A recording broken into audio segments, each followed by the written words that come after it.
안녕하세요. 부동산TV 부동산입니다. 7월 25일 화요일 부동산 뉴스 몇 개 읽어보도록 하겠습니다. 자, 첫 번째 뉴스입니다. 성남 최대 규모 단일단지 다음 달 공급. 그래서 산성역 포레스티아 4089가구 짓는다, 이런 기사인데요. 지도에서 보시면, 이 그림에서 보시면 엄청 크죠? 엄청 큰 대단지예요.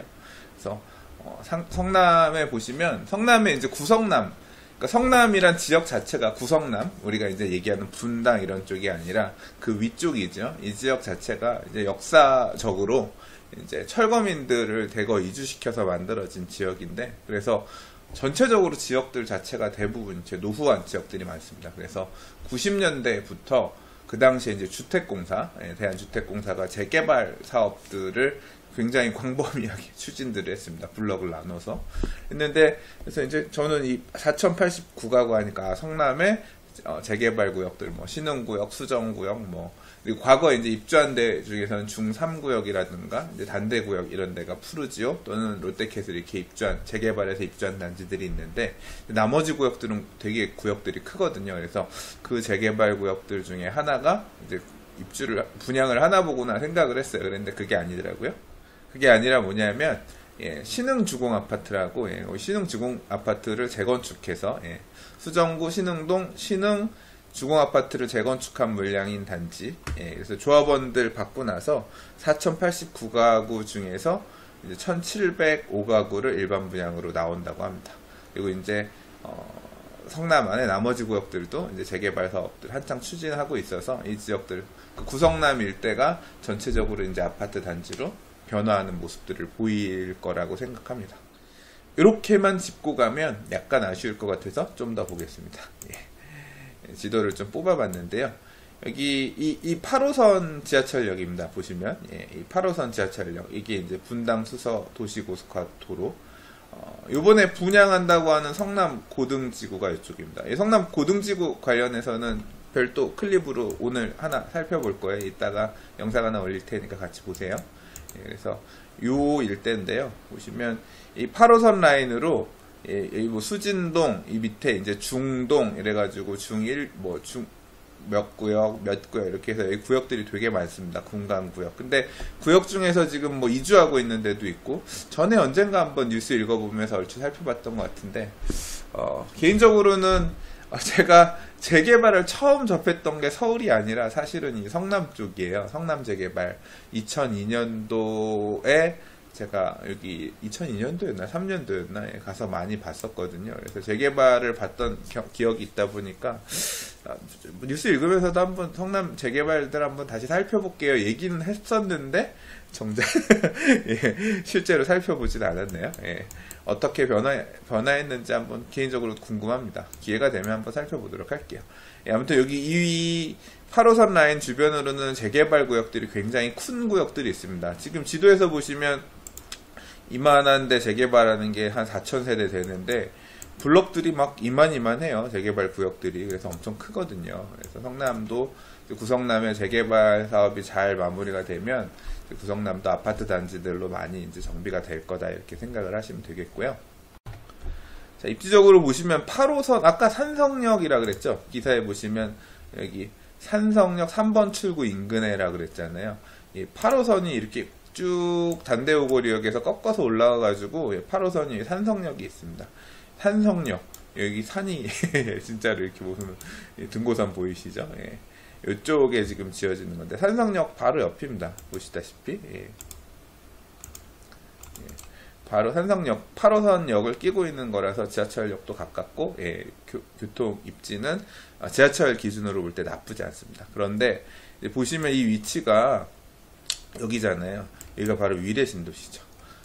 그래서 복정역 지나서 위례신도시 밑으로 이렇게 넘어오면 그 남쪽에 구성남 들어가는 초입이다, 이렇게 위치는 그렇게 보시면 되겠습니다. 제가 이 지역을 보던 10여 년 전, 벌써 한 15년 됐구나. 2002년 3년이니까 그 시절에는 가보면 좀 굉장히, 지금도 사실 가보면 여기 산이고 하니까 한적하긴 할 것 같은데, 그때는 이제 위례신도시가 만들어지기 전이니까 이 성남을 가기 위해서 이 문정에서 이 길 따라 이렇게 쭉 넘어왔었거든요. 그러면 굉장히 한적한 데를 지나서 이렇게 구성남을 가는 그런 느낌이었는데, 아마도 진짜 많이 변했을 것 같아요. 예, 한번 여름에 한번 좀 날 잡아서 한번 쭉 구성남 한번 둘러보고 와야겠습니다. 보고 와서 한번 뭐 별도로 한번 다시 이 부분은 얘기해 보도록 하겠습니다. 어떤 분양 물량이 나오나 분양가는 얼마 정도 되나 궁금해서 조금 찾아봤는데요. 보니까 여기 한 블로그에 되게 잘 설명해 놨네요. 예, 전체 4089세대 중에 일반 분양이 1705개인데 20평, 그러니까 24평, 23평, 26평, 29평, 35평형대 그리고 38평이 뭐 되게 조금 있고요. 주로 이제 85제곱미터 이하로만 구성되어 있는데 일반 분양 물량들은 59제곱미터가 140개, 그리고 67, 26평형이 51개, 그 다음 74가 많네요. 1229개, 그 다음 84는 270, 그래서 30평형대는 그렇게 많지 않고요. 74, 그러니까 29평형 분양 물량이 많네요. 대부분이에요. 전체가 1960개인데 1229개니까 조합원이 731개 가져가고 나서 이 29평형 같은 경우 로얄층 분양 물량도 꽤 있을 것 같습니다.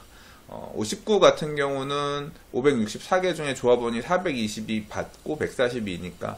근데 물론 이제 조합원들이 이렇게 이빨 옥수수 빼먹기 하듯이 빼먹었으면 뭐 일반 분양도 조합원 물량이 많이 있을 거고, 그게 아니라 그냥 순차적으로 받고 나서 일부 이제 조합원 받을 거, 일반 분양 받을 거 이렇게 나눠놓고 공급했으면 아마도 이제 저층 중심으로 나올 것 같고, 30평형 때는 생각보다 분양 물량이 얼마 없다.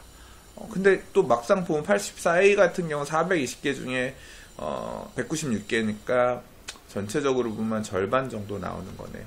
뭐 이거는 구체적으로 봐야겠죠. 분양가는 얼마 나올지 모르겠습니다. 일단 나중에 뭐 구체적으로 8월 정도 분양할 거라고 하니까 나오면 한번 그때 다시 살펴보면 될 것 같습니다. 자, 다음 기사입니다. 개인적으로 되게 흥미로운 기사입니다. 되게 부정적이었는데 저는 되게 좀 흥미로운 부분이 있어서 사실은 뭐 뚜껑 열어봐야겠지만 뭐냐면 8월 1일부터 부동산 거래 시 종이계약서 필요 없어진다. 그러니까 이 전자계약서를 활성화하겠다는 건데, 사실은 이 부동산 스터디 카페에 요거 전자계약 관련해서 좀 홍보하고 싶다고, 좀 정부 입장에서도 되게 좀 적극적인 모양새인가 봐요. 그래서 국토교통부는 전국 공인중개사를 통한 주택, 토지 뭐 거래를 하는 경우에 서면 인감 도장이 필요한 서면 계약 대신 온라인에서 계약서를 작성해 전자 서명하면 자동으로 거래 신고까지 이루어지는 부동산 거래 전자계약 시스템 서비스를 8월 1일부터 본격적으로 시행한다고 밝혔다라 그래요. 그래서 이게 사실 현장에서는 거의 전자계약서 안 쓰거든요. 그래서 근데 이제까지 2676건의 계약이 전자계약으로 이루어졌는데, 와, 이거 누가 했나 봤더니 공공 분야, 공공에서는 이걸로 계약 안 하면 안 해. 그래서 공공 분야에서 대부분 했고 민간에서 146건 정도 있었다 그래요. 1년 넘게 했는데. 1년 넘게인가? 뭐 아무튼. 근데 이제 좀 활성화하기 위해서 공인중개사 협회 쪽이랑 협약을 맺었나 봅니다. 그래서 이제 공인중개사 협회에서도 적극적으로 전자계약을 하겠다라고 하는데요. 전자계약서가 실무적으로는 좀 되게 불편할 수밖에 없다. 뭐 제가 전에 이 전자계약 관련해서 뉴스 한번 읽으면서 뭐 전자계약 어떻게 하면 활성화할 수 있을까에 대해서 뭐 아이디어 공모하고 뭐 그래서 그거 하면서 제가 한번 읽은 적이 있습니다. 근데 제가 이게 좀 활성화되기 어려운 게, 그 당시에 얘기했던 게, 보통 우리가 부동산 실거래가 신고하거나 부동산 거래 신고를 지금 이제 중개업자들 하게끔 되어 있는데 60일 이내에 하도록 되어 있거든요. 이게 이제 보통 계약하고 나서 뭐 조건을 변경한다든가 뭐 매도인 매수인 간에 뭐 이것도 해달라 저거 해달라 계약하고 나서도 뭐 요청하거나 뭐 이사 날짜를 바꾸거나 또 뭐 이렇게 확정되지 않은 부분이 있어가지고 뭐 변경해달라고 이런 것들을 요청하는 게 많거든요. 그래서 이제 특히 매매 같은 경우에 거래 신고를 그런 내용들이 어느 정도 정리되고 나서 딱 날짜 맞춰서 이제 보통 신고하는 경우가 실무적으로는 일반적인데, 이제 이렇게 하게 되면 되게 번거로워진다는 점이 있죠. 계약하고 나서 이게 계약 내용을 변경하거나 하면, 왜냐하면 이게 확인 설명하고 이제 전자 서명하는 것들, 전자 서명을 이해 당사자들이 이렇게 변경된 내용이 맞습니다. 그때그때 또 다 계속 바꿔야 되니까 좀 번거롭죠. 그래서 아마도 이제 그런 것 때문에 좀 중개업자들은 여전히 기피하지 않겠냐, 이제 그렇게 설명을 한 바 있습니다. 과거에는. 여전히 그런 문제는 남기 때문에 사실 뭐 활성화하겠다 그래서 뭐 어떻게 될지는 좀 봐야 될 것 같아요. 봐야 될 것 같아요. 뭐 활성화 점차 이제 뭐 익숙해지고 아무래도 그 당시에도 제가 얘기할 때 이제 좀 본인 인증의 문제라든가 이런 부분들이 좀 점차 개선이 되면 뭐 활성화 되겠지요. 뭐 그 정도였는데 흥미로운 부분은 요거예요. 지금 전자계약 뭐 하면 소비자 입장에서는 대출 받으면 대출 금리 플러스 해주는 게 있고, 그러니까 뭐 우대 해주는 금리가 있고, 임대차 계약 같은 경우는 확정 일자도 자동으로 부여되기 때문에 뭐 별도로 안 해도 되고, 그 다음에 매매 계약 같은 경우 부동산 거래 신고도 자동으로 되니까 중개업자는 뭐 이런 부분이 좀 편하고 이런 장점이 있다. 계약서도 이건 되게 좋다. 계약서를 별도 보관할 필요 없다. 공인중개사가 제가 알기로는 5년 동안 계약서를 보관해야 될 의무가 있거든요. 전자계약하면 그런 부분에서도 자유로우니까 또 그렇게 피해가는 부분도 있을 수 있겠네요. 근데 이제 제일 문제는 뭐냐면 이런 계약이 맞다 안 맞다라는 거 이제 본인 인증하는 부분을 어떤 식으로 해결할 거냐였는데, 여기서 보니까 태블릿 PC나 스마트폰, 그러니까 인증 제도 자체를 그런 스마트폰이나 이런 쪽에서 본인 인증, 우리 물건 살 때 본인 인증하고 하는 그런 거 있잖아요. 그런 것도 유효하게끔 이렇게 해주나 봐요. 그래서 실무적으로 어떻게 처리하는지 봐야지 좀 알 것 같습니다. 그래서 그런 식으로 지금 진행을 하려나 봐요. 뭐 핸드폰 같은 경우도 요새 핸드폰 가입하러 가면 예전에는 막 뭐 썼는데 요새는 태블릿 PC에다가 서명하고 뭐 이런 식으로 하잖아요. 이제 그런 식으로 가고 있고, 보면 이제 보험 같은 데도 과거에는 그렇게 서류를 썼지만 보험 같은 경우도 전체 계약의 80%가 지금 전자계약을 하고 있다 그래요. 그리고 그러니까 뭐 이 부동산 쪽도 전자계약서를 많이 활성화하려고 하고 좀 지원을 하려나 봅니다. 뭐 삼성전자는 태블릿 PC의 전자계약의 보안성을 높이고 할 수 있도록 기술 지원을 하고, 그다음 뭐 SK텔레콤은 태블릿 PC랑 스마트폰을 저렴한 가격에 공급한다고 하니까 어떤 식으로 처리가 될지 굉장히 궁금합니다. 나중에 이거 나오면 부동산 가서 좀 봐야겠어요. 네. 자, 다음 기사입니다. 새 정부의 경제 방향, 공공건물 형년 임대주택으로 대개발. 한자로 대개발이네요. 대개발. 이거 대개발이라는 표현 되게 웃기다. 대개발. 대개발. 예. 이 이제 임대주택을 많이 확보하겠다라는 게 새 정부의 어떤 공약이기도 했고요. 어떤 식으로 항상 그럼 얘기 나오면 공공임대주택 많이 확보하겠다는 건 항상 어떤 임대 가격을 안정하는데 되게 중요한 어떤 현실적인 대안이고 방법이니까. 근데 이제 결국 서울 안에 땅이 없다. 임대주택이 필요로 하는 주요 요지 안에 땅이 없다. 항상 그게 얘기였죠. 그래서 방향성이 조금 보이는 것 같습니다. 그러니까 정부가 들고 있는 땅은 아무튼 국가가 만들 수 있는, 컨트롤할 수 있는 땅들은 전부 다 일단 활용을 해서 임대주택을 최대한 공급하겠다. 이런 방향성을 보이고 있는 것 같아요. 그러니까 과거에 택지 조성을 해서 택지에다가 주택을 짓는 뭐 이런 형태였다고 하면, 지금 얼마 전에 읽은 기사에서도 그랬잖아요. 갖고 있는 택지들 팔고 신규 택지 지정을 안 하고 아무튼 부채를 최대한 줄이고 돈을 많이 확보해서, 또 요새 이제 재건축 사업 같은 경우에 기부 체납 받을 때 현금 기부 체납이 이제 받기 시작하잖아요. 그러면 결국 재원들은, 그러니까 그거는 현금 기부 체납이라고 하는 건 땅 파는 거거든요, 일종의. 그러니까 땅 팔아서 돈 벌고, 기존에 갖고 있던 땅 팔아서 번 돈이랑 그러니까 그 택지 조성하면서 벌어들였던 수익들, 이런 식으로 돈을 다 만들어서 이제 이런 도심안에다가 재생사업, 결국 이것도 재생이죠. 그러니까 정부가 갖고 있는 땅, 공공이 갖고 있는 땅에다가 청년 임대주택 짓고, 그러니까 뭐 얼마 전에 경찰서에다가 임대주택 짓는다, 뭐 공공병원에다 임대주택 짓는다. 여기는 보면 노후 청사 복합 개발 2만 호. 그러니까 공공청사들 중에서 낡은 청사를 새로 개수하거나 지을 때 거기에다도 임대주택을 껴서 짓는 이제 이런 방식으로 가겠다는 거예요. 그러니까 큰 밑그림은 보이시죠? 그러니까 정부가 확보할 수 있는 도심지 내 유휴 땅들, 뭐 과거 박근혜 대통령 시절엔 행복주택이라고 하는 게 뭐 유수지라든가 아니면 뭐 철도 용지라든가 그런 부분에다가 행복주택, 그러니까 말고 철도 용지, 지하철이 많이 교통이 편리한 지역에다가 임대주택을 지어서 공급한다든가 이런 방식이었다고 하면, 더 확장해서 이런 청사라든가 이런 부분에까지도 짓는데, 짓는 돈을 어떻게 확보할 거냐, 이런 식으로 여러 가지 사업을 하는 데서 발생하는, 그러니까 부동산 관련된 사업을 해서 발생하는 수익들, 이익들이나 아니면 기부 체납 받는 돈들, 그러니까 재생을 위해 쓸 수 있는 재원들을 최대한 확보해서 뭐 이런 식으로 가는 것 같고요. 한편으로는 이런 부분이 있습니다. 재개발, 재건축 사업할 때 공공관리자 제도 도입하면서 제일 문제가 됐던 게 대여해 줄 수 있는, 정비 사업을 하는데 대여해 줄 수 있는 돈이 정부가 별로 없거든요. 그러니까 예를 들자면, 그러니까 이 재개발, 재건축 사업이 시공사에 굉장히 끌려갈 수밖에 없는 구조가 되는 이유가 뭐냐면, 이게 조합, 그러니까 말 그대로 주민들은 당장 사업을, 나중에 아파트를 분양할 걸 팔아서 돈을, 재원을 마련하기 전까지는 사실 조합이 돈이 없거든요. 그걸 갖다가 시공사한테 빨리 선정을 해서 시공사로부터 대여를 해가지고 사업을 하는 구조적인 문제가 있거든요. 그래서 이제 그걸 끊기 위해서 2010년도에 서울시에서 공공관리자 제도를 도입하면서 구청에서 돈을, 서울시에서 돈을 빌려줄 테니까, 이제 이 기금에서 돈을 빌려줄 테니까 이 돈 갖고 사업을 해라라고 했는데, 실질적으로는 돈이 되게 부족한 상황이었거든요. 그래서 보통 재개발 조합들 이런 데 보면 정비업체 선정해서 정비업체나 무슨 설계업체나 이런 데 끌어들이면서 걔네한테 돈을 좀 갖다 썼어요. 그런 쪽에서 돈을 갖다 써가지고